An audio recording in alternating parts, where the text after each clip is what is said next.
Golongan karya adalah buah pikir dan konsep yang dicetuskan oleh Presiden Soekarno. Gagasan ini didasari keinginan sang proklamator untuk menghadirkan kekuatan fungsional.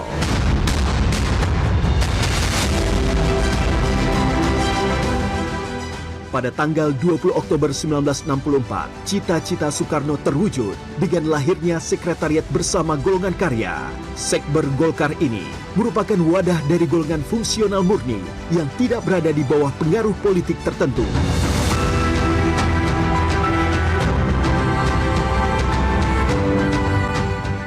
Selanjutnya, di masa kepemimpinan Presiden Soeharto, layaknya pohon beringin, Golkar tumbuh semakin kokoh dan mengakar. Soeharto berhasil melakukan reorganisasi dan mempersatukan Golkar yang terdiri dari sekitar 300 golongan. Sebelumnya, tidak ada kekuatan politik yang mendominasi di parlemen.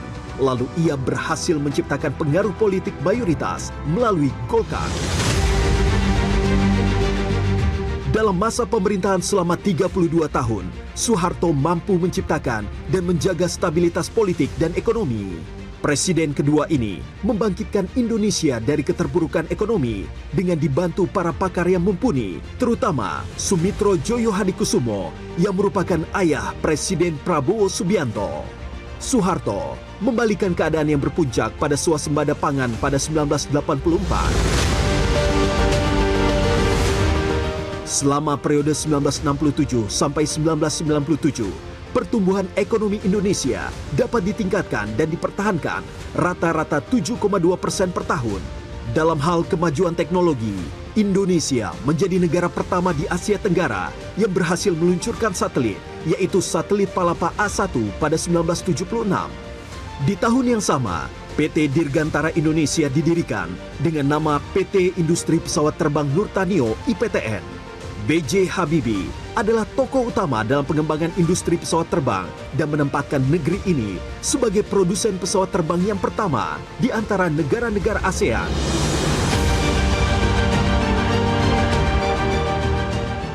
Memasuki era reformasi, pemerintahan Habibie memegang peran sangat krusial dan menjadi kunci transisi dari Orde Baru ke reformasi. Meski singkat, kepemimpinan Habibie menciptakan fondasi penting, di antaranya menjadi tonggak dimulainya kebebasan pers. Reformasi 1998 menjadi titik balik dalam demokrasi di Indonesia. Golkar berubah menjadi Partai Golkar. Di bawah kepemimpinan Akbar Tanjung, Partai Pohon Beringin ini bukan hanya mampu bertahan, melainkan juga membuktikan kekuatannya. Pada pemilu 2004 yang diikuti 24 partai politik, Partai Golkar berhasil keluar sebagai pemenang dengan 128 kursi di Dewan Perwakilan Rakyat. Saudara sekalian, partai kita adalah Partai Golkar yang juga kita sebut sebagai politik rakyat dan juga untuk memperjuangkan aspirasi dan kepentingan dari para rakyat.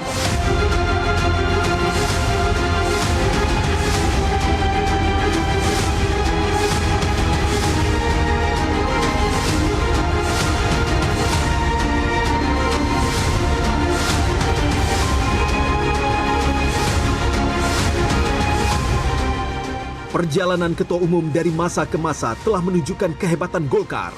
Kini, Bahlil Lahadalia menjadi nahkoda yang akan membawa Golkar terus berkarya dalam pembangunan bangsa dan negara Indonesia. Berangkat dari latar belakang aktivis dan pengusaha, Bahlil menjadi ketua umum Golkar pertama yang berproses dan bertumbuh di ujung timur Indonesia, Papua.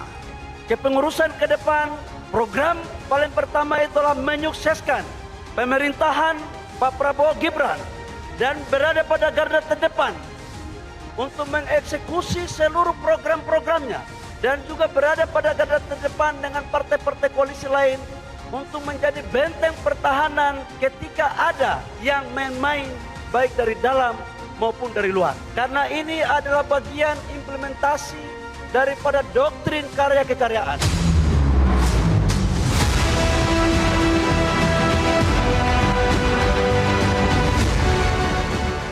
Saya berterima kasih kepada Partai Golongan Karya sebagai alumni Golkar Terima kasih. Saya selalu katakan kepada rekan saya di Gerindra, bagaimanapun kita harus belajar dari Partai Golongan Karya. Ilmunya banyak, makanya lebih baik Golkar bersama kita daripada nggak ada Golkar bersama kita.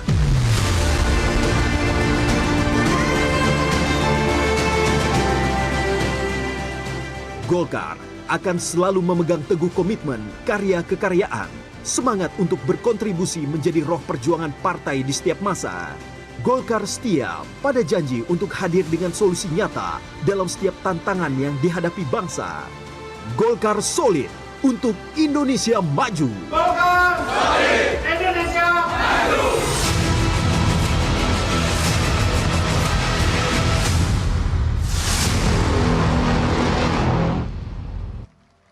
Hadirin yang kami hormati, selanjutnya pidato politik Ketua Umum DPP Partai Golkar, Bapak Bahlil Lahadalia.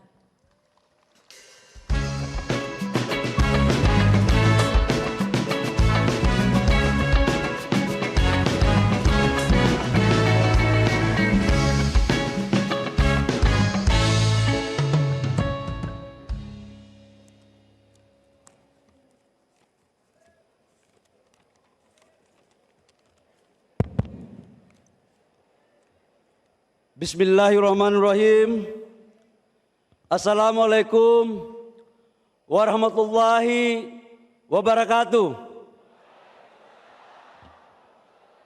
Shalom, Om Swastiastu, Namo Buddhaya, salam kebajikan. Yang sama-sama kita hormati, kita banggakan dan kita cintai Presiden Republik Indonesia, Jenderal Purnawirawan Prabowo Subianto, yang juga adalah alumni Partai Golkar, disempurnakan lagi dengan memakai dasi warna kuning hari ini. Jas boleh hitam, tapi dasi tetap kuning, artinya Golkar tetap ada di dalam hati Bapak Presiden Prabowo. Makasih Bapak Presiden atas kehadirannya. Ini sudah temu kangen Pak, banyak teman-teman tanyakan kepada saya, bahwa Presiden datang atau tidak. Saya katakan kepada mereka bahwa insya Allah selama doktrin karya kekaryaan masih ada di sanubari Bapak Presiden Prabowo, insya Allah beliau akan hadir, dan hari ini tepat akan ada. Yang saya hormati Bapak Wakil Presiden Republik Indonesia, Bapak Gibran Raka Buming Raka, yang hadir bersama-sama kita juga. Kita berikan aplaus, terima kasih Bapak Wakil Presiden. Yang saya hormati Wakil Ketua MPR, abang saya Bang Muzani, terima kasih. Yang juga adalah Sekretaris Jenderal Partai Gerindra. Oh, mohon maaf, Ketua MPR RI. Berarti respon kader partai untuk cinta Gerindra ini tinggi gitu. Masuk barang, masuk. Yang saya hormati Ketua DPR RI, kakak saya Ibu Puan Maharani, kata Ketua Panitia perempuan hebat katanya. Yang saya hormati seluruh anggota kabinet Merah Putih yang sempat hadir, yang mohon maaf saya tidak sebut satu persatu. Ketua-ketua umum partai politik yang sempat hadir, yang mohon maaf saya tidak sebut satu persatu. Lebih khusus yang saya hormati Wakil Presiden ke-10 dan ke-12 yang juga mantan Ketua Umum DPP Partai Golkar, Bapak Muhammad Yusuf Kalla, yang sudah hadir bersama-sama kita. Ini kader Golkar yang pasca reformasi yang punya jabatan Wapres 2 kali dan presidennya berbeda, cuma Pak Yusuf Kalla aja. Itu terjadi karena pernah jadi ketum Golkar, kira-kira begitu. Yang saya hormati Ketua Dewan Pembina Partai Golkar, Pak Agus Gumiwang. Ketua Dewan Kehormatan, Bang Ical. Kita berikan aplaus kepada Pak Abu Rizal Bakri. Ketua Dewan Etik dan seluruh senior-senior yang mohon maaf saya tidak sebut satu persatu.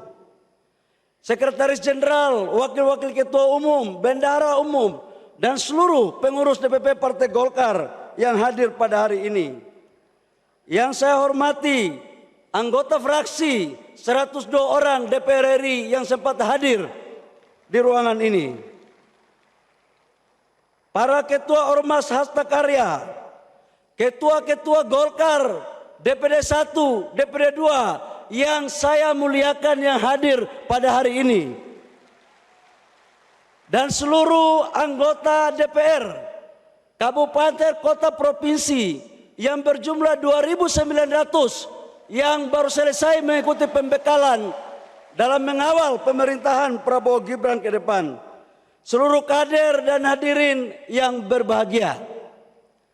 Pertama-tama, marilah kita panjatkan puji syukur kita kehadiran Allah Subhanahu wa Ta'ala atas limpahan rahmat kasih sayangnya, sehingga pada hari ini kita dapat berkumpul di sini dalam rangka mengikuti perayaan Puncak HUT Golkar yang ke-60. Hari ini merupakan hari yang sangat penting. Ibarat usia seorang manusia, 60 tahun bukanlah usia yang muda. Ini adalah usia matang-matangnya. Karena itu kalau kita menengok ke belakang tentang bagaimana proses Partai Golkar lahir, sesungguhnya Partai Golkar lahir adalah merespon terhadap kondisi politik yang pada saat itu terjadi di zaman Orde Lama. Stabilitas politik yang tidak menentu, adanya gerakan politik yang merubah ideologi Pancasila kepada ideologi lain.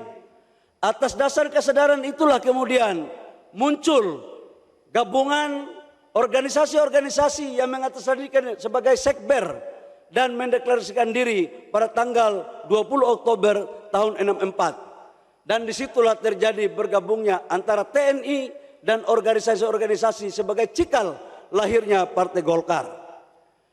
Dengan demikian dapatlah kita artikan bahwa sesungguhnya Partai Golkar lahir bukan dimiliki oleh 1-2 orang, tapi Partai Golkar lahir atas dasar gagasan besar para pendiri bangsa dan para tokoh-tokoh bangsa yang ingin melihat rakyatnya sejahtera. Proses kemudian terjadi pada tahun 71, Golkar menjadi peserta pemilu. Golkar dulu terkenal dengan jalur ABG. Ada sipil birokrasi, Golkar dan TNI. Mampu mengawal proses pemerintahan selama 32 tahun. Kita tahu di awal Orde Baru, inflasi kita di bawah kurang lebih sekitar hampir 600%. Pengangguran di mana-mana, pangan susah, lapangan pekerjaan yang kita butuh, dan pertumbuhan ekonomi kita yang tidak baik. Alhamdulillah, selama 30 tahun lebih, Partai Golkar bersama-sama pemerintah mampu merubah pola pikir dan kondisi ekonomi bangsa, di mana pertumbuhan ekonomi kita kurang lebih di atas 8%, dan kita mampu melakukan swasembada pangan, serta inflasi kita terjaga dengan baik, saudara-saudara sekalian. Di zaman Orde Baru juga kita pernah melakukan ekspor minyak 100 juta barel per day. Ini adalah sebagai bentuk daripada kedaulatan energi. Namun apa yang bisa kita lihat, kekuatan bangsa kita tidak hanya disegani di kawasan Asia Tenggara, tapi juga disegani di dunia. Bahkan terkenal bahwa Indonesia adalah macam Asia.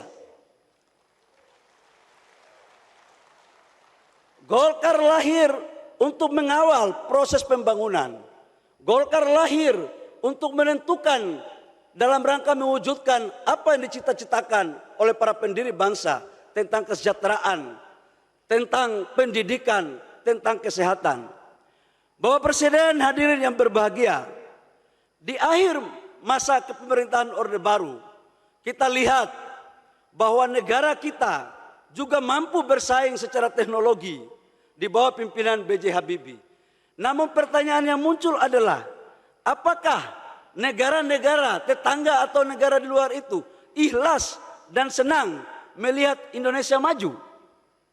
Saya katakan bahwa proses itu belum betul-betul mereka senang kalau negara kita maju.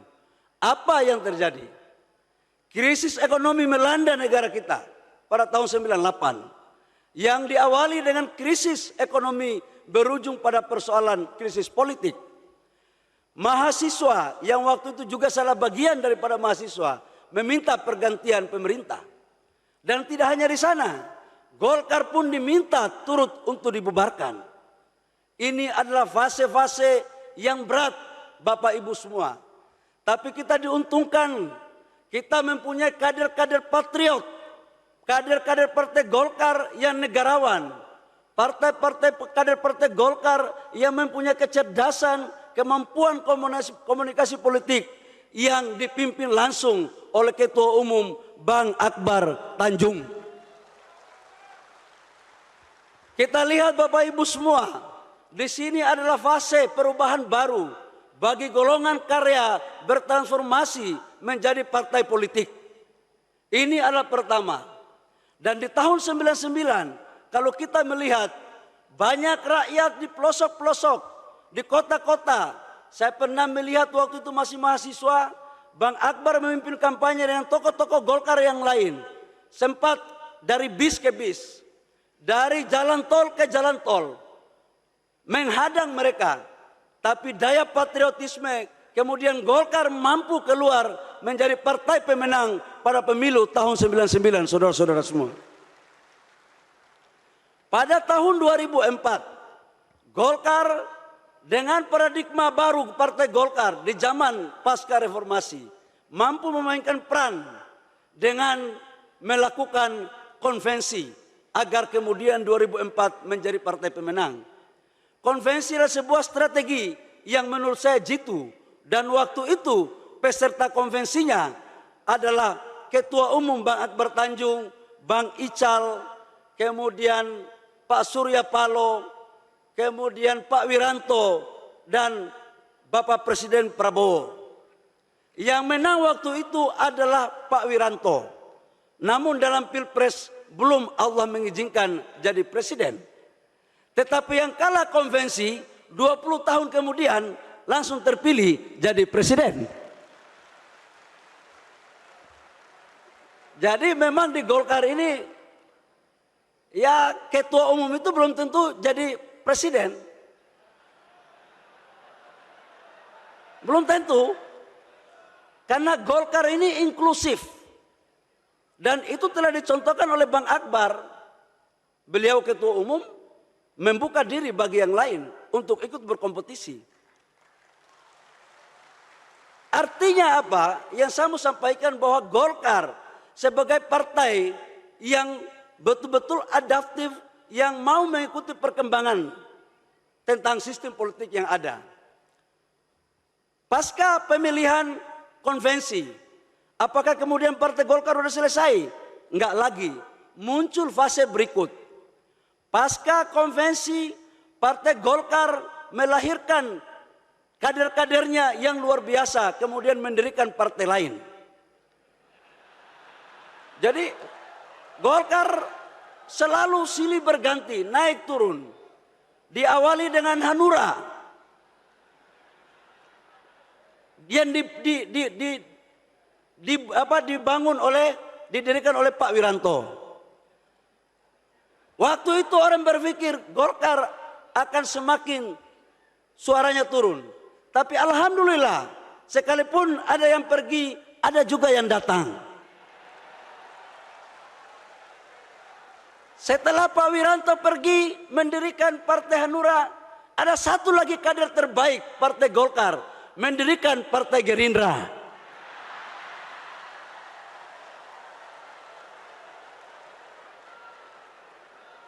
Belum berakhir, Partai Gerindra pergi, satu lagi kader terbaik Partai Golkar mendirikan Nasdem. Bagi Golkar adalah itu hal yang biasa-biasa saja. Karena Golkar sebagai ibu kandung menganut mazhab doktrin karya kekaryaan. Golkar menghargai perbedaan pilihan kader-kader Partai Golkar. Karena sesungguhnya Golkar adalah gudang daripada kader-kader yang berkualitas.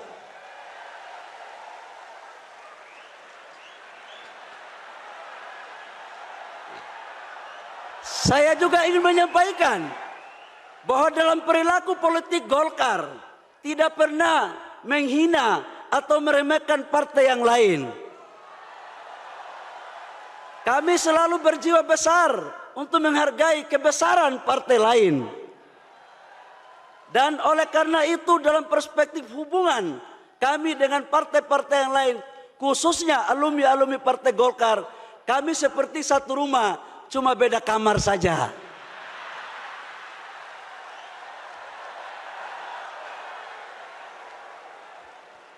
Yang namanya satu rumah pasti keluarga.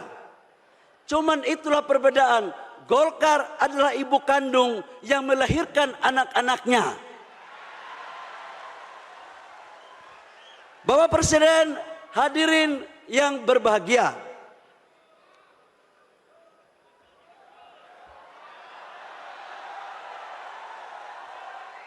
Pasca reformasi dan pasca transisi Golkar. Kemudian di tahun 2024 adalah tahun politik. Kita sadari bahwa dalam tahun 2024 adalah tahun politik di mana mampu kita melewati proses pileg, pilpres, dan pilkada. Khusus untuk pileg, alhamdulillah Partai Golkar selalu ada pada garda terdepan untuk memperkuat fondasi-fondasi dukungan dengan melakukan konsolidasi internal dan eksternal. Khusus untuk konsolidasi internal, melakukan konsolidasi struktural dari tingkat DPP, DPD 1, DPD 2, kecamatan, desa, sampai dengan tingkat RT. Tidak hanya melakukan konsolidasi, juga mampu memberikan diklat-diklat, training-training sebagai bagian daripada kebesaran Partai Golkar. Dan alhamdulillah hasil daripada pileg, Golkar mampu meraih suara sebesar 102 kursi di DPR RI. Kami nomor 2, Bapak Presiden. Kami nomor 2, ya di bawah dikit PDIP. Di atas dikit Gerindra. Kami di tengah-tengah saja. Dan ini mencerminkan, tetapi untuk DPR Kabupaten Kota, izinkan kami Bapak Presiden dan seluruh ketua-ketua umum partai lain, bahwa Golkar menang di 15 provinsi dan sekaligus menjadi ketua DPR provinsi. Dan menang di 300 lebih kabupaten kota dengan total jumlah anggota DPR kabupaten kota sebesar 290 dan yang terbanyak dibandingkan dengan partai-partai yang lain. Dan malam hari ini semua mereka ada di sini Bapak Presiden.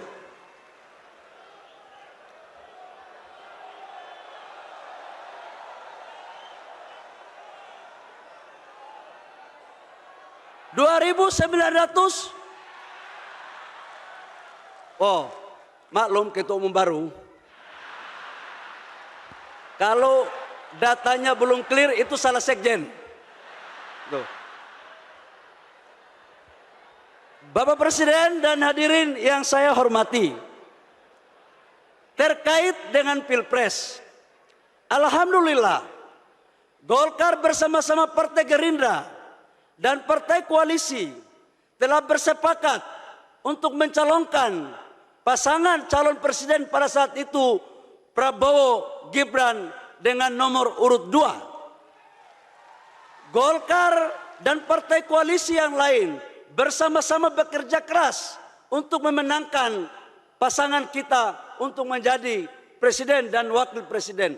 Alhamdulillah juga, alhamdulillah terpilih dengan suara signifikan sebagai presiden dan wakil presiden.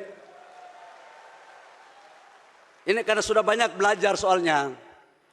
Dari konvensi dan beberapa kali ini ilmunya udah semuanya pas. apalagi Golkar dukung. Jadi insya Allah menjadi yang terbaik bagi rakyat, bangsa dan negara.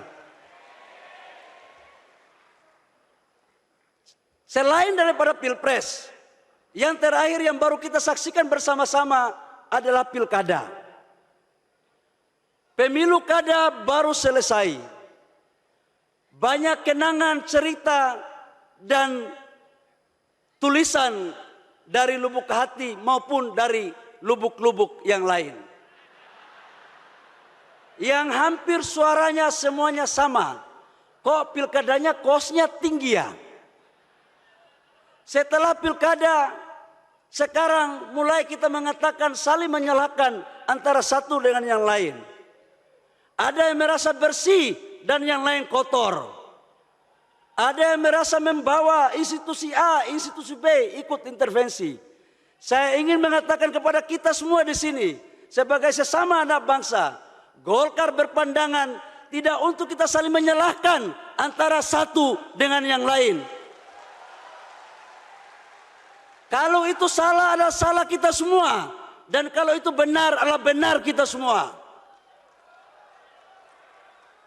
Hampir sebagian partai politik yang besar pernah mengalami kekuasaan, terutama Golkar. Partai yang lain juga pernah mengalami kekuasaan, dan ilmunya ini sebenarnya sama-sama tahu. Ini sama-sama tahu, cuman ada yang pergi, ada yang baru. Bapak Ibu semua yang perlu saya sampaikan, dalam pandangan saya sebagai mantan aktivis yang ikut mempelopori reformasi, pertanyaan yang muncul, yang menggelitik di hati saya, apakah demokrasi seperti ini yang kita inginkan? Saya mau tanya, apakah demokrasi seperti ini yang kita inginkan, saudara-saudara sekalian? Kalau ini yang kita pertahankan, mau jadi apa demokrasi ini? Dalam kajian banyak partai Golkar, Bapak Presiden, ada suara-suara yang muncul dari kajian kami. Ini pilkada rasa pilkades. Partai Golkar telah berpikir bahwa ke depan harus ada satu formulasi yang tepat. Harus ada formulasi yang tepat untuk kita merumuskan sistem politik kita yang benar-benar baik untuk rakyat dan baik untuk negara, untuk mewujudkan cita-cita proklamasi kita.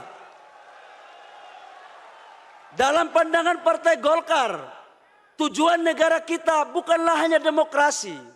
Demokrasi sebagai instrumen untuk mencapai tujuan.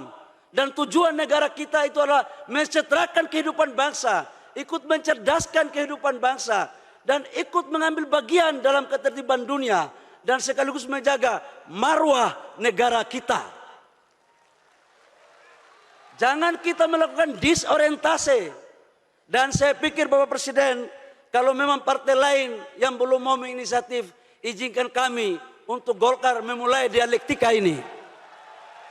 Kita akan merumuskan, kita akan memberikan suatu pemikiran-pemikiran yang baik, yang sudah barang tentu tidak boleh kita menaifkan atau memperkecil hak-hak politik rakyat yang ada di negara kita. Setuju? Setuju? Bapak Presiden, di sini ada calon gubernur yang menang, calon bupati wali kota yang menang, tapi ada juga yang kalah dalam ruangan ini.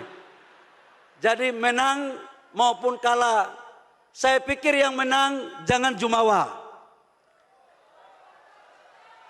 Bagi kita semua, yang kalah juga jangan bersedih. Kita ikut motivasi dan daya juang Bapak Presiden Prabowo. Kalah berkali-kali tapi maju terus, akhirnya menang. Sudah ada contoh. Jadi kalau baru kalah sekali, jangan menyalahkan institusi lain dong. Jangan menyalahkan yang lain, maju terus. Maju terus. Taunya yakin usaha sampai.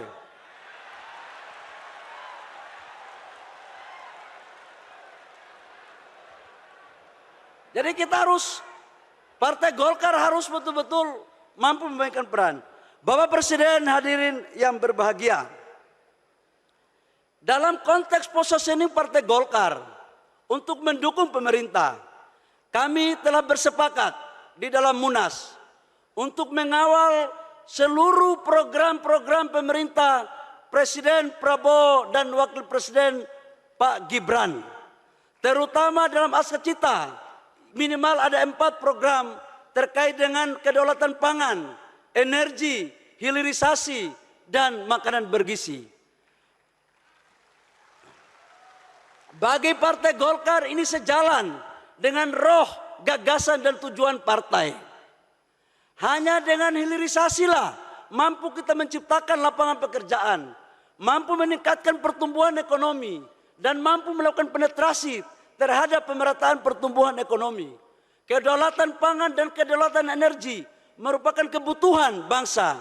Dan satu hal, Bapak Presiden, Partai Golkar sangat menghormati, mengagumi, dan mendukung penuh terhadap makanan bergizi, karena inilah cita-cita daripada amanat Undang-Undang 45 untuk mencerdaskan kehidupan bangsa.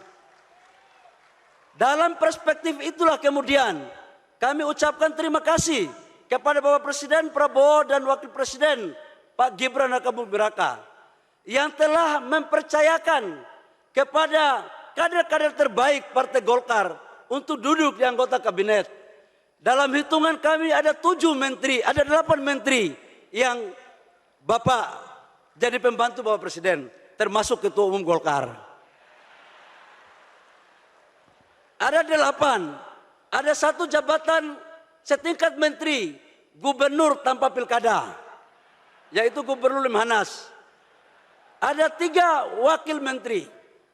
Ini semua terjadi karena pembuktikan kualitas kader Partai Golkar untuk membantu Bapak Presiden dalam rangka mewujudkan apa yang menjadi cita-cita visi besar dalam konteks pembangunan rakyat, bangsa, dan negara. Dalam konteks ke depan, karena sudah memasuki 60 tahun, Golkar selalu mengambil inisiatif dan selalu berevolusi untuk menatap ke depan. 2029 masih 4 tahun atau menjelang 5 tahun lagi. Tapi bagi Golkar menata lebih baik dari sekarang itu jauh lebih baik. Karena itu kami berpandangan bahwa jumlah pemilih usia 17 tahun sampai 50 tahun itu usianya kurang lebih sekitar 73%. Jadi pemilu ke depan 73% pemilih adalah usia 17 sampai dengan 50 tahun. Golkar akan selalu berpikir untuk membuat strategi merekrut anak-anak muda sebanyak-banyaknya, anak-anak milenial dari ujung tifuk bangsa kita dari Aceh sampai Papua. Ini sebagai bentuk daripada inklusivitas kita untuk bagaimana mendorong dengan tetap mengedepankan asas-asas proses rekrutmen kaderisasi yang baik. Di samping itu juga kami menargetkan agar target kita ke depan menambah kursi Bapak Presiden. Dari 102, ya 100 lebih 2 sedikit lah Bapak Presiden. Kita tahu bahwa harus di angka psikologis. Di angka psikologis. Dan dari mimbar ini juga kami ucapkan selamat kepada Partai Gerindra sebagai pemenang pilkada untuk di tingkat provinsi yang sangat luar biasa sekali. Tetapi Golkar ada di urutan kedua. Kita dua-dua saja nggak apa-apa. Nggak boleh terlalu mendahului, nggak boleh juga ketinggalan terlalu banyak, gitu. Karena Golkar itu penyeimbang untuk kebaikan kita semua. Saya pikir hanya itu Bapak Presiden yang perlu kami laporkan dan kami menyampaikan pada acara HUT ke-60 ini. Akhir daripada sambutan saya ingin mengajak kita untuk menandakan yel-yel. Kalau saya katakan Golkar solid, Indonesia, kita coba cek. Golkar, Golkar, di sebelah sini belum kompak. Golkar, Indonesia, Indonesia, Indonesia. Bapak Presiden, ini bentuk gelar pasukan bahwa mereka ini ada pada garda terdepan untuk mengawal pemerintahan Bapak Presiden Prabowo dan Bapak Wakil Presiden. Demikian yang perlu kami sampaikan pada kesempatan yang berbahagia ini. Kiranya kami memohon kesediaan Bapak Presiden untuk memberikan pengarahan kepada junior-juniornya. Karena saya lihat dari tadi Bapak Presiden sangat nyaman karena rasanya kembali ke rumah Beringin seperti semula. Rumah aslinya Bapak Presiden itu di sini sebenarnya. Tapi nggak usah kita lanjutkan. Insya Allah kita selalu bersama Bapak Presiden pemerintah untuk mewujudkan kesejahteraan rakyat. Demikian, terima kasih. Kurang lebihnya mohon maaf. Wabillahi taufiq wal hidayah. Wassalamualaikum warahmatullahi wabarakatuh. Shalom, Om Santi Santi Om, Namo Buddhaya, salam kebajikan.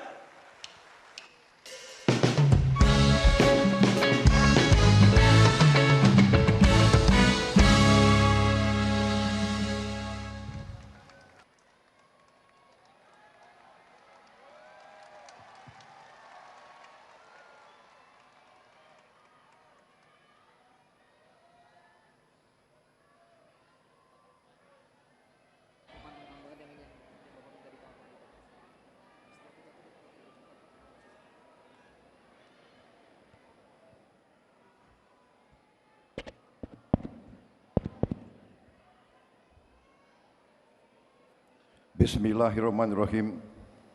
Assalamualaikum warahmatullahi wabarakatuh. Selamat malam. Salam sejahtera bagi kita sekalian. Shalom. Salve Om Swastiastu. Namo Buddhaya, salam kebajikan. Rahayu Rahayu. Yang saya hormati Wakil Presiden Republik Indonesia, Saudara Gibran Rakabuming Raka, Wakil Presiden ke-10 dan ke-12, Bapak Muhammad Yusuf Kalla,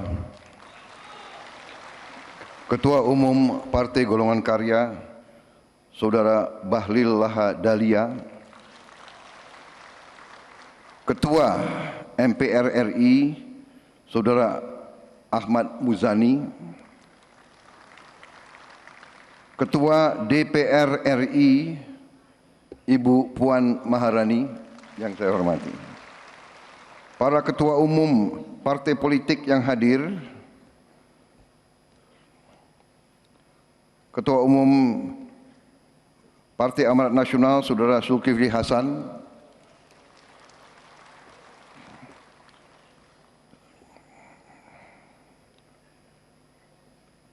Ketua Umum Partai Demokrat, Saudara Agus Harimurti Yudhoyono,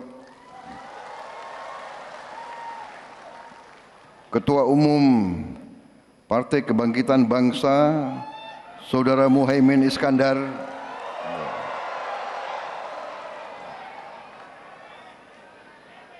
Ketua Umum Partai Nasdem yang diwakilkan, beliau berhalangan, Ketua Umum PKS, Saudara Ahmad Saiku berhalangan hadir, diwakilkan.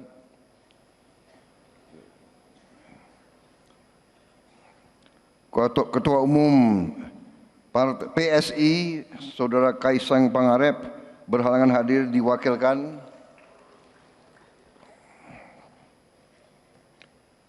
Partai Gelora, Saudara Anies Mata,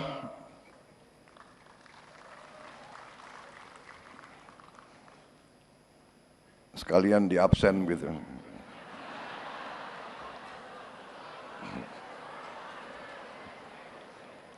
Ketua Umum Partai Prima, Saudara Agus Jabu Priyono,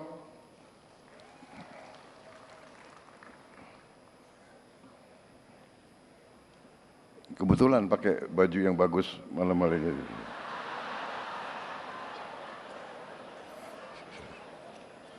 Batik yang baru beli begitu.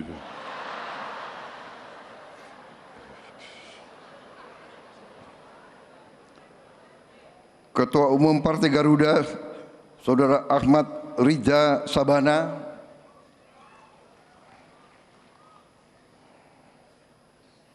PLT Ketua Umum DPP Partai PPP, Partai Persatuan Pembangunan, Saudara M. Mardiono, tokoh-tokoh Partai Golongan Karya, kawan-kawan saya.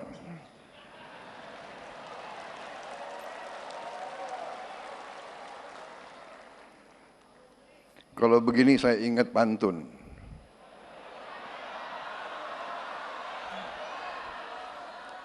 Satu dua cempaka biru, 3-4 dalam jambangan. Kalau mendapat kawan baru, kawan lama dilupa jangan.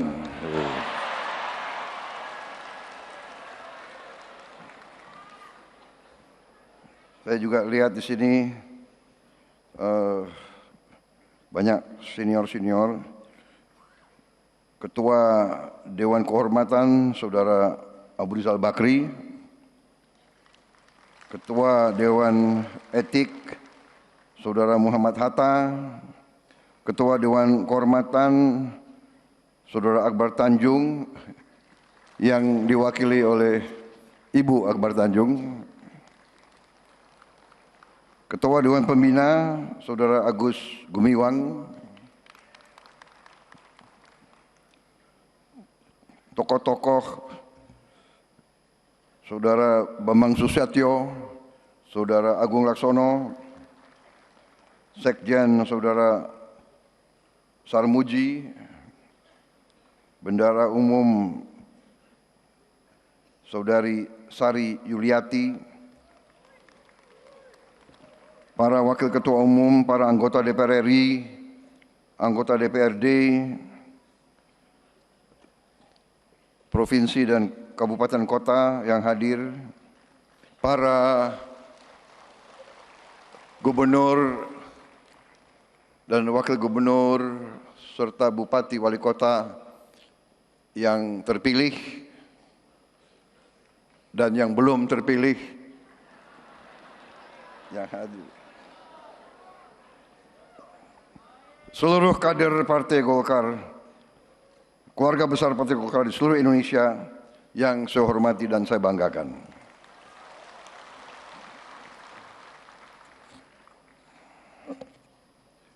Saya kira kabinet Merah Putih yang hadir tidak akan saya sebut satu persatu, ya kan?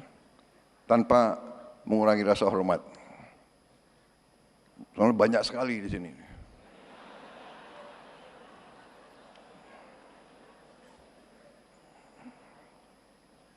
Gubernur terpilih, saya sebut aja ya, Saudara Emmanuel Malkiades Makalena dari NTT,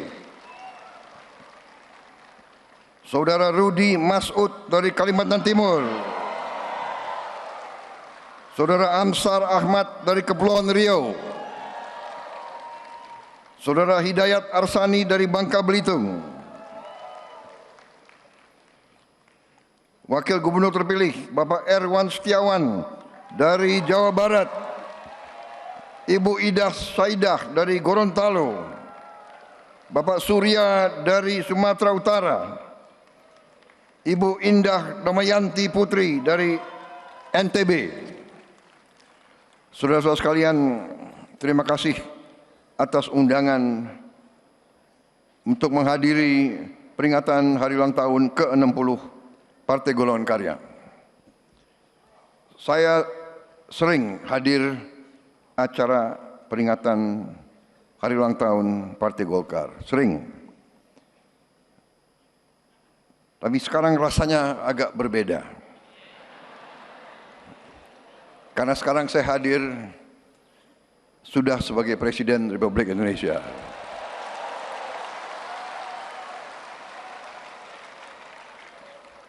Terima kasih Partai Golkar yang mendukung, membela dan berjuang bersama saya dan Mas Gibran dalam pemilu yang baru lewat tahun 2024. Saudara-saudara sekalian, saya senang hari ini hadir, makanya saya pakai dasi warna kuning. Saya juga punya jaket warna kuning tapi sudah kekecilan.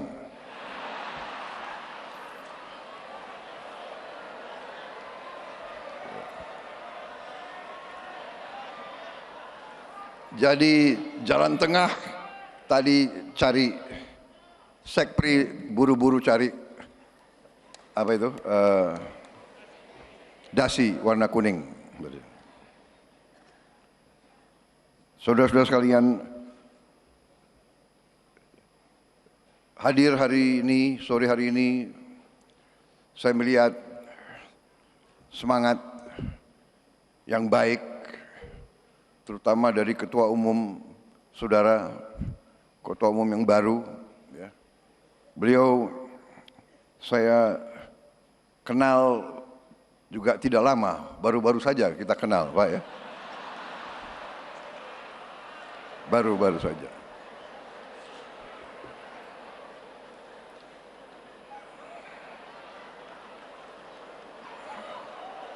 Karena waktu 2019 sepertinya saudara berada di tim yang lain gitu.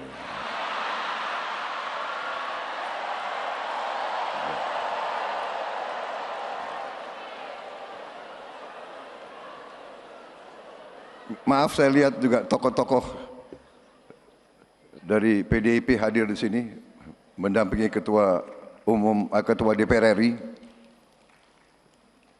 Saudara-saudara saya dari Indonesia bagian timur. Saudara-saudara sekalian, walaupun kenalnya belum lama,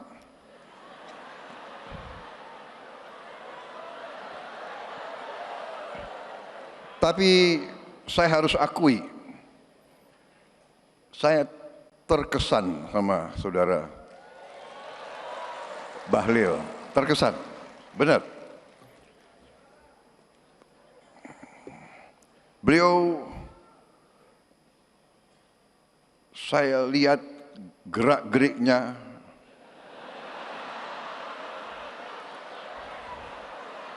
pemikirannya, ucapan-ucapannya, pandangan-pandangannya cukup meyakinkan.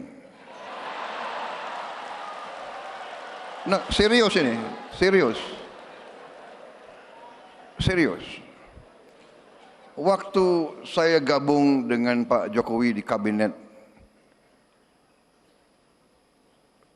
Indonesia Maju, ya, kabinet beliau, kabinet Pak Jokowi, saya agak aneh juga beliau dipilih jadi Menteri Investasi. Biasanya Menteri Investasi, ya kan, itu lulusan universitas di Amerika. Iya kan? Harvard University atau Stanford atau Berkeley. Kalau nggak Amerika, minimal Inggris lah. Ya. Oxford University, Cambridge, atau Sorbonne. Saya sendiri pernah di Harvard, tapi ke toko buku. Kalian kan shock juga ya. Kapan Prabowo ke Harvard?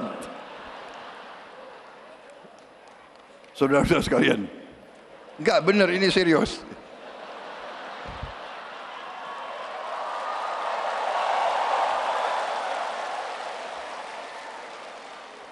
Aneh ini, kenapa Pak Jokowi milih Pak Bahlil Menteri Investasi? Apalagi beliau dari Papua kan? Biasanya itu jabatannya tuh Menteri Pembangunan Desa Tertinggal gitu.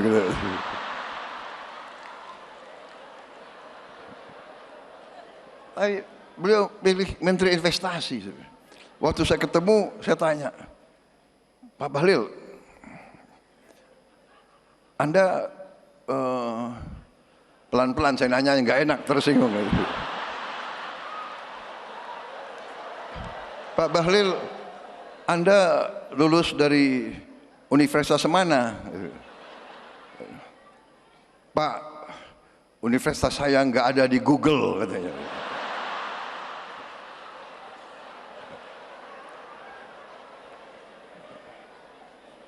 Habis itu Anda kalau ketemu investor asing gimana?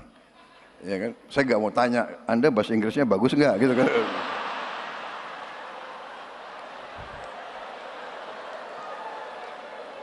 Dia bilang ke saya, Pak, nggak ada masalah Pak itu pengusaha pejabat dari Korea juga nggak bisa bahasa Inggris, dia bilang gitu. Dari Jepang juga nggak bisa bahasa Inggris. Jadi saya punya 4 penterjemah, dia bilang. 1 bahasa Inggris, bahasa Jepang, bahasa Korea, bahasa Jerman. Jadi kemana-mana penterjemahnya 4. Pinter juga orang ini, saya bilang gitu. Pinter juga. Walaupun universitasnya nggak ada di Google, ternyata saya lihat boleh juga orang ini.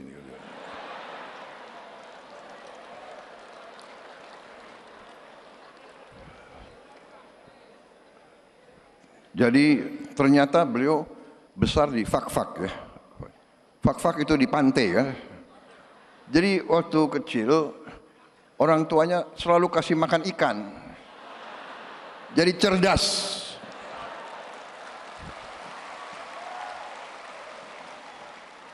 Dan saya, walaupun sebentar, saya lihat dan saya saksi bagaimana beliau beroperasi.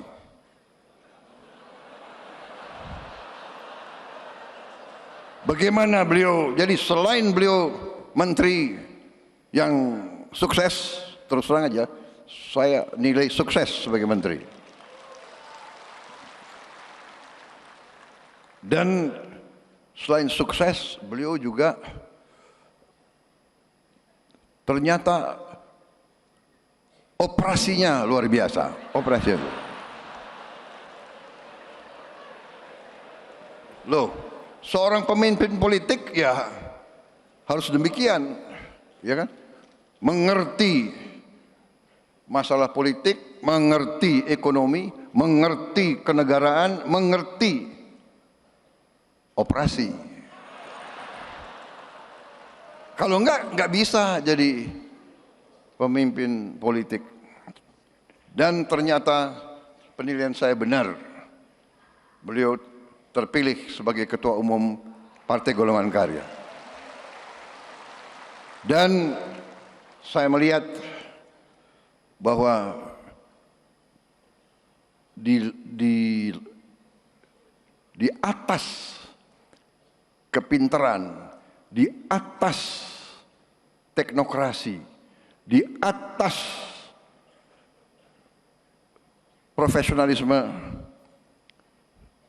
yang paling penting adalah patriotisme, saudara-saudara. Menurut saya, orang yang pintar tapi tidak cinta tanah air kurang bermanfaat untuk bangsa dan negara. Orang pintar tapi tidak loyal biasanya merugikan suatu organisasi.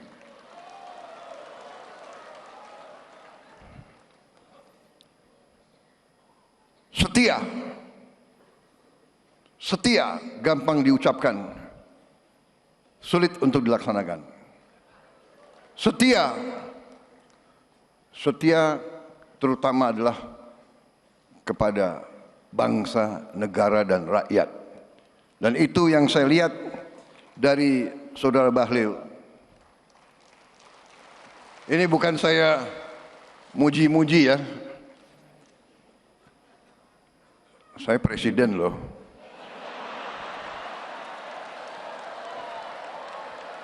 Saya enggak, benar, saya tidak muji-muji, tapi saya katakan, yang saya lihat dari perkenalan saya yang tidak lama, saya lihat hati beliau merah putih. Beliau cinta tanah air. Kuncinya bagi suatu bangsa, kuncinya bagi setiap partai politik, kuncinya bagi setiap organisasi, menurut saya, bermanfaat bagi negara atau tidak, dan untuk bermanfaat bagi bangsa negara, ya harus cinta bangsa dan negara itu. Beliau Menteri Investasi, sekarang beliau Menteri ESDM. Waktu beliau Menteri Investasi, beliau di bawah kepemimpinan Pak Jokowi, beliau melakukan pekerjaan-pekerjaan yang cukup mendasar dan cukup menjangkau ke depan. Beliau merintis perencanaan hilirisasi. Perencanaan yang real, bukan gagasan, bukan omon-omon saja. Ini saya ingin memberi kesaksian. Satu hari beliau bawa ke saya 26 buku. 26 buku, tebel-tebel ini. Pak Prabowo, ini perencanaan hilirisasi. Dan sampai sekarang 26 buku itu menjadi panduan saya untuk melaksanakan. Jadi saya bukan mau muji-muji, saya tidak. Saya selalu ingin menyampaikan apa adanya. Yang baik, katakanlah baik. Yang benar, katakanlah benar. Ya kan? Jadi saudara-saudara, di sini saya sampaikan kepada Ketua Umum, kepada seluruh keluarga besar Golkar, menurut saya tidak salah saudara-saudara memiliki Ketua Umum Bahlil Lahadalia.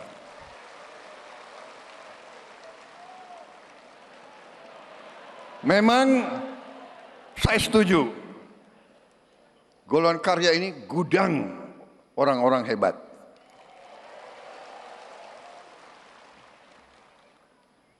Banyak melahirkan partai-partai. Dan di kabinet ini ya memang mungkin partai yang paling banyak kadernya di kabinet ya Partai Golkar. Tapi bukan karena saya takut sama Golkar, bukan. Takut sama Golkar. Saudara kok ditakuti. Ya, tapi karena memang kader yang disodorkan baik-baik gitu loh. Ada yang disodorkan ke saya, apa itu? Menteri Komdigi, ya kan sekarang ini Komdigi kan? Ibu Mutia, saya lihat riwayat hidupnya, lulus universitas jurusan fisika, berarti pinter nih anak ini, ya kan? Karena saya sudah presiden, saudara nggak boleh tanya, fisika saya dulu nilainya berapa? Awas kalau tanya ya. Jadi ini yang diajukan orang hebat-hebat, bagaimana? Ya kan? Jadi, dan saya kira disitulah salah satu kunci kepemimpinan. Yang disodorkan harus orang yang terbaik. Dan disitulah akhirnya ya saya terima calon-calon dari Partai Golongan Karya. Dan saya lihat beliau itu tidak milih hanya konconya saja, ya kan? Hanya kubunya saja, kan begitu. Di tiap partai pasti ada kubu. Di Gerindra ada kubu juga, banyak kubunya. Iya kan? Banyak kok, itu biasa, gak ada masalah. Jadi itu yang saya ingin sampaikan pertama. Jadi saudara-saudara, saya merasa nyaman Golkar bersama saya. Saya merasa nyaman dengan partai-partai Koalisi Indonesia Maju. Saya merasa nyaman ada Mbak Puan di sini malam hari ini. Dan saya menghargai PDIP. Walaupun saya punya gagasan Persatuan Nasional, mau ikut-ikut Bung Karno, tapi saya menghargai bahwa untuk demokrasi mungkin perlu ada yang di luar koalisi sebagai check and balance untuk mengawasi kita. Tapi saya yakin, walaupun di luar di dalam, saya yakin di ujungnya seluruh partai politik yang di Indonesia, dalam hati mereka, hati paling dalam adalah cinta tanah air, cinta merah putih. Karena itu kita sekarang ini harus percaya diri. Jangan lagi kita mau diadu domba. Belajarlah dari sejarah. Kita terlalu lugu. Bangsa Indonesia terlalu lugu. Kita sering dibohongi. Kita harus mengoreksi diri. Lugu, bukalah semua ajaran. Bukalah buku-buku pelajaran. Bukalah pelajaran nenek moyang kita sendiri. Pemimpin tidak boleh lugu. Pemimpin harus waspada, eling lan waspodo.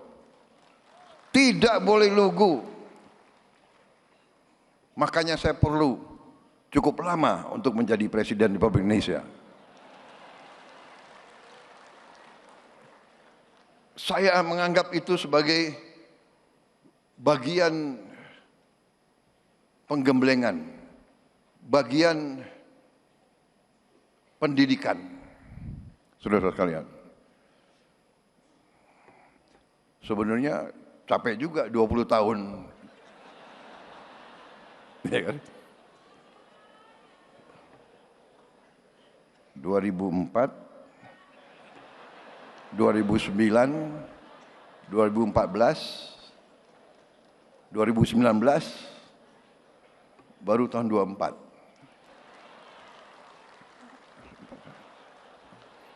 Tapi mungkin itu yang membuat perjalanan itulah yang harus saya tempuh. Jadi saudara-saudara, ini terutama yang kemarin di pilkada belum terpilih, benar disampaikan ketua umum kalian, jangan pernah menyerah, jangan pernah patah hati. Ya, bertarung biasa, bertarung jatuh itu biasa. Yang tidak biasa adalah setelah jatuh berdiri lagi, bertarung lagi. Saudara-saudara, jadi ini pelajaran yang saya jalankan. Tapi saya sangat tertarik pemikiran Ketua Umum Partai Golkar. Menurut saya hari ini yang paling penting yang disampaikan Ketua Umum Partai Golkar tadi, bahwa kita semua merasakan demokrasi kita yang kita jalankan ada suatu atau ada beberapa hal yang harus kita perbaiki bersama-sama.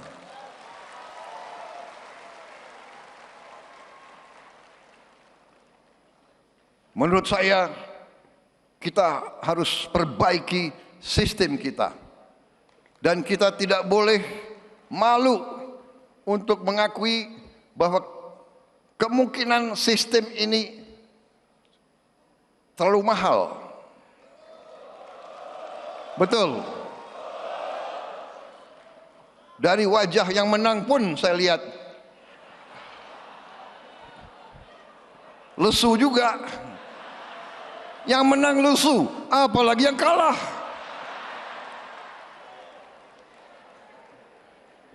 Kita harus berani mengoreksi diri.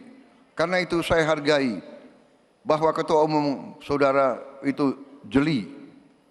Itu saya katakan, beliau ini cerdas. Makanya nanti anak-anak Indonesia harus banyak makan ikan. Saudara-saudara. Kembali ke yang serius ya, ini benar. Ketua Umum Partai Golkar, salah satu partai besar, tapi menyampaikan perlu ada pemikiran memperbaiki sistem partai politik.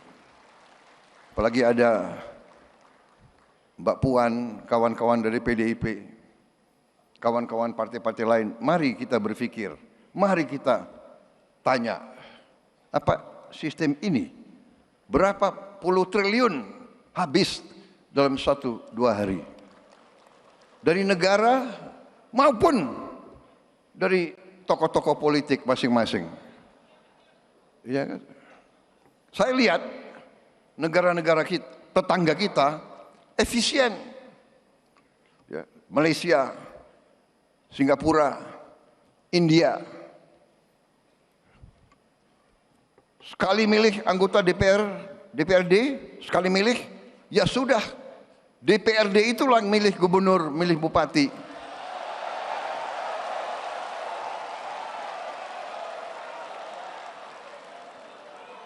Efisien, nggak keluar duit. Kayak kita kaya, benar nggak? Uang yang bisa beri makan anak-anak kita, uang yang bisa perbaiki sekolah, uang yang bisa perbaiki irigasi, uang yang bisa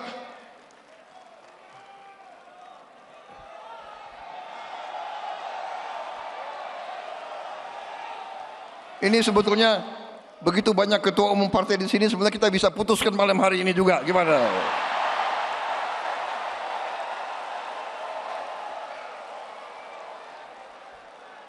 Kalau saya, ya, jangan terlalu dengar itu konsultan asing itu loh. Ya.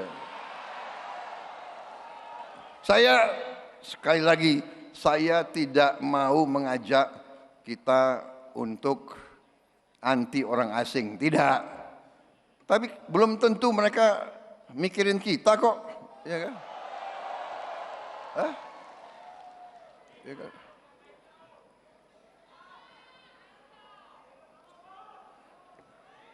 Kalian harus bikin demokrasi.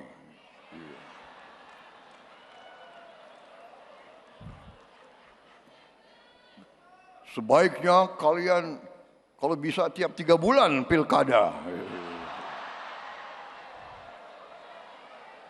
Belum tentu dia, iya kan? Jadi saudara-saudara tadi, saya kira acara malam ini ya bagus tadi, tari-tari gitu, saya suka juga itu. Tapi ini tadi sesuatu yang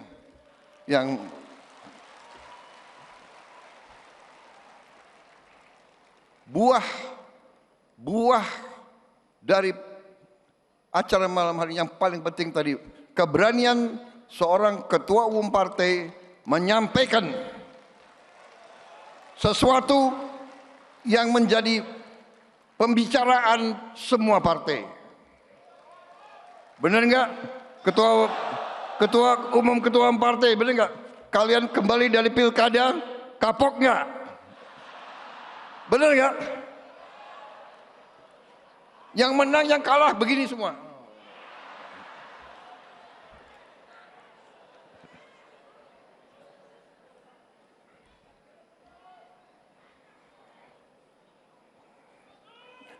Saudara-saudara, tapi kita kemarin buktikan ya, saya pemimpin Koalisi Indonesia Maju, waktu mau mulai pilkada saya bebaskan. Silakan, anggota koalisi kita bebas. Mau calonkan siapa bebas, kadang-kadang kita bersatu, kadang-kadang kita berhadapan, ya kan? Golkar ngalahin Gerindra berkali-kali di beberapa tempat, nggak apa-apa, ya kan? Tapi kita kalahkan Golkar juga, nggak ada masalah, benar-benar itu. Kita sekarang yang penting, yang terbaik untuk rakyat.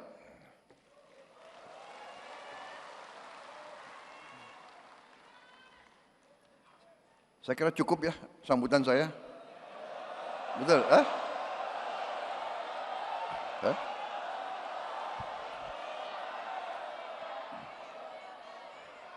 Enggak bosan kalian dengar,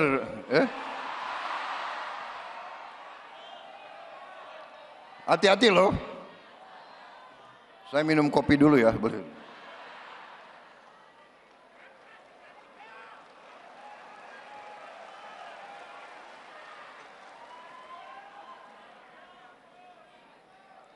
Risiko kalian ya, kalian. Tapi saudara-saudara, inti-intinya sudah saya sampaikan berkali-kali. Kalian sudah tahu. Saudara-saudara, dunia tidak sedang baik-baik saja. Geopolitik negara-negara besar ini sedang tegang. Sedang mau, kita bersyukur kita non-blok, kita bebas aktif, kita tidak mau ikut kemana-mana, tapi tetap kita harus waspada. Kita tidak boleh pecah, kita tidak boleh diadu domba. Kita menjaga kerukunan antara umat agama, kerukunan antara suku, kerukunan antara kelompok etnis, kerukunan antara ras. Kita tidak boleh pecah, kita tidak boleh terpancing, dan ini tanggung jawab kita semua sebagai pemimpin-pemimpin. Pemimpin harus memberi contoh, dan kita bersyukur bahwa kita sekarang berada dalam kondisi saat ini. Kita harus sadar perdamaian bukan hadiah dari langit. Perdamaian adalah upaya yang sulit. Saudara lihatlah berita tiap hari tiap malam. Bagaimana sebuah negara bisa hancur, bisa pecah, puing-puing, habis kota, habis peternakan, habis kehidupan, karena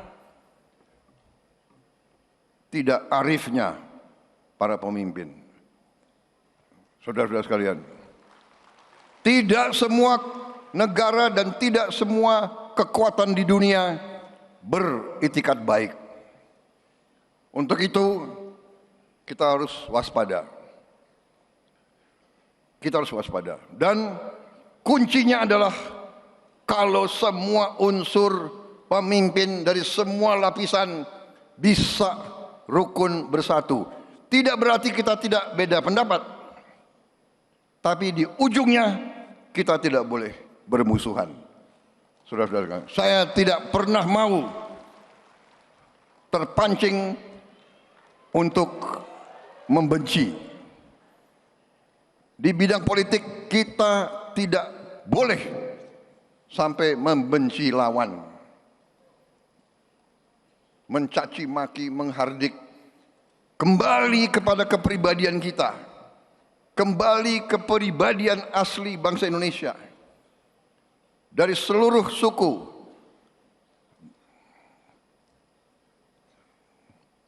kita diajarkan oleh nenek moyang kita, ya kan? Bermusyawarahlah, berundinglah, mikul duwur mendem joro. Yang yang negatif kita tanam, yang baik kita angkat. Itu rumus saya kira. Tidak mungkin hubungan antara manusia, hubungan antara kelompok, tidak mungkin tidak ada selisih. Tidak mungkin tidak ada salah ucap. Tidak mungkin ada salah tindak. Tidak mungkin ada salah sangka. Tidak mungkin. Dan waspada terhadap teknologi. Belum tentu teknologi 100% membawa kebaikan. Sosmed, saya kadang-kadang kaget juga, apalagi ini, ya kan? Prabowo menghardik siapa? Ya kan? Prabowo memaki-maki, nggak ada. Saya lihat, waduh, di mana? Saya cek, rupanya hoax. Terlalu gampang bikin hoax. Terlalu gampang bikin fake news. Saudara-saudara, itulah saudara-saudara saya kira ingin saya sampaikan di tengah ketegangan Indonesia bersyukur banyak kekurangan kita dan tetap kita sekarang masih banyak PR, masih banyak rintangan harus kita atasi. Kekayaan kita masih banyak yang bocor. Saya mengajak kita semua bersatu. Saya disumpah di depan perwakilan rakyat, di depan rakyat Indonesia, dan di hadapan Tuhan yang Maha Besar. Saya disumpah, saya bersama saudara Wakil Presiden disumpah untuk menjalankan Undang-Undang Dasar dan untuk menjalankan undang-undang. Jadi kalau ada pelanggaran hukum, ya tidak ada pilihan lain, saya harus tegakkan hukum. Saudara-saudara. Jadi saya menghimbau, menyampaikan kepada semua unsur, istilahnya yang pernah menyimpang, kembalilah ke jalan yang benar, jalan yang lurus.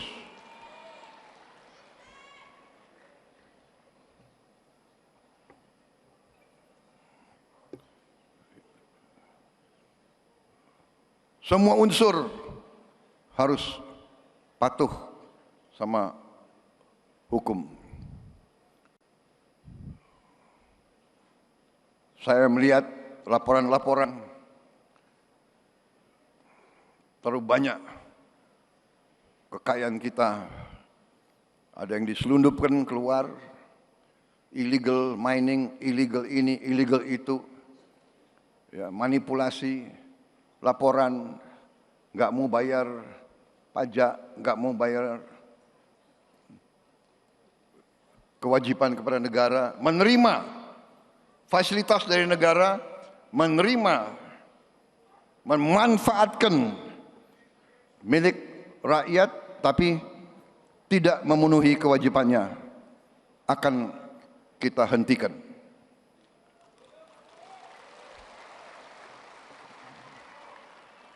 Dan saya minta dukungan seluruhnya, saya mohon dukungan Partai Golkar, saya minta dukungan semua partai. Ya, saya juga sudah sampaikan di kalangan partai saya, Gerindra, jangan karena kau merasa Gerindra, kau berbuat menyimpang, berbuat seenaknya, kau berharap Gerindra akan melindungi kau. Tidak.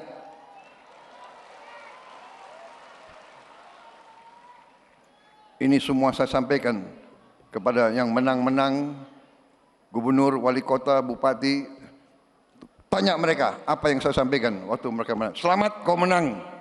Jadi pemimpin baik, jangan korupsi. Itu saya sampaikan. Karena kalau kau mengkhianati rakyat, maaf, saya yang akan pertama menindak saudara-saudara sekalian. Itu saya sampaikan ke partai saya. Karena pasti tiap institusi ada yang baik dan ada yang tidak baik. Ya. Semua institusi, jangan kita khawatir. Jangan ada loyalitas jiwa kors yang keliru. Kita mau lindungi anggota kita, padahal dia salah. Seluruh institusi bisa berkorban. Jadi itu saudara-saudara, saya terima kasih dukungan saudara-saudara sekalian. Marilah kita berbuat sejarah yang baik. Saya sampaikan berkali-kali, harimau mati meninggalkan belang, gajah mati meninggalkan gading. Kita nanti dipanggil Tuhan, yang kita tinggalkan hanya nama kita. Apa nama baik atau nama tidak baik. Sebelum bertindak, ingat selalu nama baikmu. Ingat istri dan anakmu.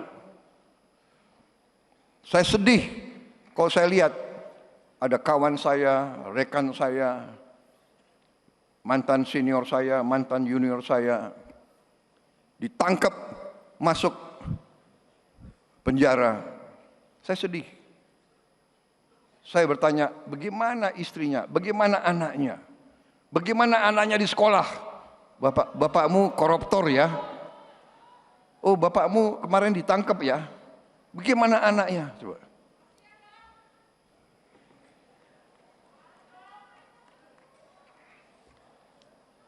Ini masih ada 18 poin lagi, tapi sudah. Wassalamualaikum warahmatullahi wabarakatuh. Terima kasih golongan karya. Selamat berjuang, berbuat yang terbaik bersama-sama. Kita berbuat yang terbaik untuk masa depan rakyat Indonesia. Untuk anak-anak dan cucu-cucu kita.